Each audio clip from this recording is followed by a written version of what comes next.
ভালো মানুষের সাথেই তো ভালো মানুষ থাকে নাকি? তাদের মানুষ যদি ভালোই হয়ে থাকে, তাহলে বিএনপি যদি খারাপ হয়ে থাকে, তাহলে তারা ছিল কেন আমাদের সাথে পুরো 5 বছর? আবু সাইদের স্বপ্নের যে কথাগুলো আমি বললাম, এগুলো যদি বাস্তবায়ন করতে হয়, তাহলে আমাদেরকে আরেকটি বিষয় টুটি চেপে ধরতে হবে। বলেন তো কি সেটা? ইয়েস, দুর্নীতি চেপে ধরতে হবে, টুটি চেপে ধরতে হবে। আমরা দেখেছি বিগত 16 বছর উন্নয়নের নামে মেগা প্রজেক্ট হয়েছে। যদি মেগা প্রজেক্টই শুধু হতো, আমাদের আপত্তি ছিল না, কিন্তু আমরা দেখেছি কিভাবে মেগা প্রজেক্টের নাম করে মেগা দুর্নীতি করা হয়েছে। এই দুর্নীতির অবসান হতে হবে। আবু সাইদের হত্যাকারীদের যেমন বিচার হতে হবে, দেশের মানুষের সম্পদ লুটপাট করে যারা বিদেশে পাচার করেছে, অর্থ পাচার করেছে, তাদেরও এই দেশে বিচার হতে হবে, এবং সেই অর্থ, লুটপাটকৃত অর্থ আমাদেরকে চেষ্টা করতে হবে বিদেশ থেকে দেশে ফিরিয়ে নিয়ে এসে মানুষের কাজে ব্যবহার করা। এবং প্রিয়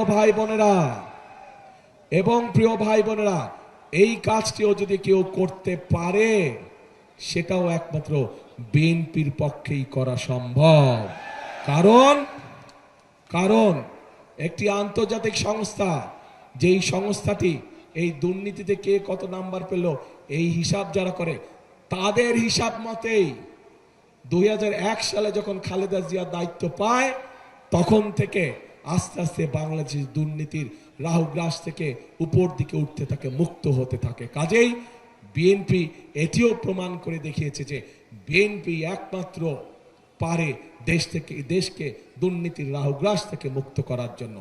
প্রিয় ভাই বোনেরা, একটি দল আছে, সেই দল বিএনপি সম্পর্কে মিথ্যে কথা বলে যাচ্ছে কয়েকদিন ধরে। আপনাদের নিশ্চয়ই মনে আছে, আজও দেখলাম তারা বলেছে তাদের 2 জন সদস্য 2001 থেকে 2006 পর্যন্ত আমাদের সাথে সরকারে ছিল। মনে আছে আপনাদের? এখন তারা বলছে যে বিএনপি সময় বলে পরিস্থিতি অন্যরকম ছিল, তাদের মানুষগুলা ভালো আর আমাদের মানুষগুলা খারাপ। আমার প্রশ্ন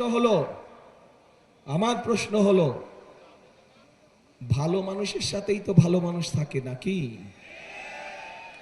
তাদের মানুষ যদি ভালোই হয়ে থাকে, তাহলে বিএনপি যদি খারাপ হয়ে থাকে, তাহলে তারা ছিল কেন আমাদের সাথে পুরো 5 বছর? আমাদের সাথে প্রথম থেকে শেষ দিন পর্যন্ত তারা ছিল, এবং তাদের থাকাটাই প্রমাণ করে খালেদা জিয়া যে দুর্নীতিতে সফলভাবে নিয়ন্ত্রণ করতে সক্ষম হয়েছে।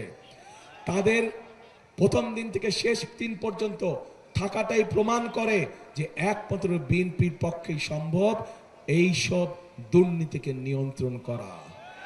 এবং তাদের প্রথম দিন থেকে শেষ দিন পর্যন্ত থাকাটাই প্রমাণ করে যে বিএনপি পারে একমাত্র এই দেশকে সঠিক দিক নির্দেশনা দিয়ে পরিচালনা করার জন্য। প্রিয় ভাই বোনেরা, হয় এই দলটির মাথা খারাপ হয়ে গেছে, অথবা নিজের নেতৃত্ব সম্পর্কে নিজেই আবল তাবল কথা বলছে, ভুল কথা বলছে। কাজে সেই বিতর্কে আমরা যেতে চাই না। আমাদের শক্তি হচ্ছে বাংলাদেশের জনগণ। আমাদের শক্তি যেহেতু বাংলাদেশের জনগণ, সেই জন্য বাংলাদেশের জনগণের কাছে আমরা ফিরে যেতে চাই। আমাদের শক্তি যেহেতু বাংলাদেশের জনগণ, সেই জন্য বাংলাদেশের জনগণের কাছে আমরা ভালো মন্দ যা কিছু আছে সবকিছুর রায় আমরা বাংলাদেশের মানুষের কাছেই রেখে দিতে চাই।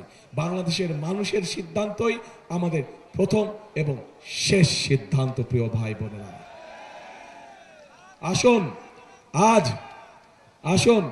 আজ সময় এসেছে ষড়যন্ত্রের জবাব দেবার। আজ সময় এসেছে শহীদ আবু সাইদের স্বপ্ন বাস্তবায়নের। আজ সময় এসেছে বাংলাদেশের মানুষের ভাগ্যের পরিবর্তনের। কাজে আসুন, সব সময় সৎ সুযোগ সব সময় আসে না। যেহেতু আল্লাহ তাআলা আমাদেরকে দেশকে সঠিকভাবে পরিচালনা করার জন্য একটি সৎ সুযোগ দিয়েছেন, কাজে এই সৎ সুযোগটিকে আমরা দেশের কাজে, জনগণের স্বার্থে আমরা ব্যবহার করি, যাতে আগামী দিন আমরা সুন্দর একটি প্রত্যাশিত, আমাদের কাঙ্ক্ষিত বাংলাদেশ প্রত্যাশিত বাংলাদেশ আমরা গড়ে তুলতে সক্ষম হই। এবং সে কারণেই প্রিয় ভাই বোনেরা, এই দেশকে গড়ে তুলতে হলে আমাদের সকলকে একসাথে পরিশ্রম করতে হবে।